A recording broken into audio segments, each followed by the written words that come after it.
It's time for another new Kansas City Spotlight. Here's your host, Lauren Scott.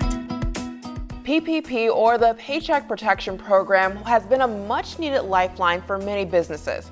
However, the federal government has started the process of investigating possible fraud associated with some PPP loans.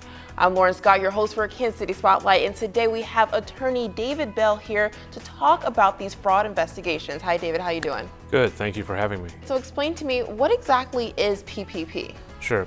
So the PPP program was put in place by the government in order to help businesses and their employees during a portion of the COVID period when businesses were experiencing really a substantial decrease in their revenues. How does someone who received a PPP loan, how do they know if they need your services? Sure.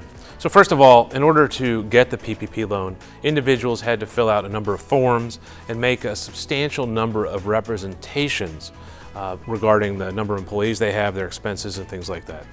So first of all, there's going to be individuals that know they need my services because they know that they misrepresented on those forms, either as to the number of employees, perhaps the salaries of those employees, they know. The reason those individuals may want to consider coming in and speaking to a lawyer is that usually our criminal justice system will treat those individuals who come forward without first being caught slightly better than those that wait to be caught. And so those individuals need to make a judgment call on how they want to proceed. My advice usually is, come in, let's just talk about it and see what needs to be done and see if we can make the situation better, because most people are risk averse. The second group of individuals are those individuals that, as a result of stress, not having filled out these forms before, whatever may have been going on, now realize that they may have answered some of those questions incorrectly. And the main issue here will be, why did they answer those questions incorrectly?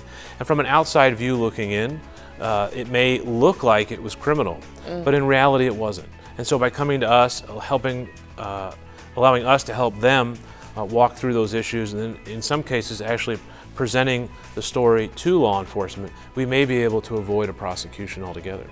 All right, so if someone wants to learn some more information about this, tell us, where can they go? Absolutely. They're always free to give us a call. We'll be happy to talk to them, or they can send us an email. All right, thanks so much, David. Absolutely, thank you.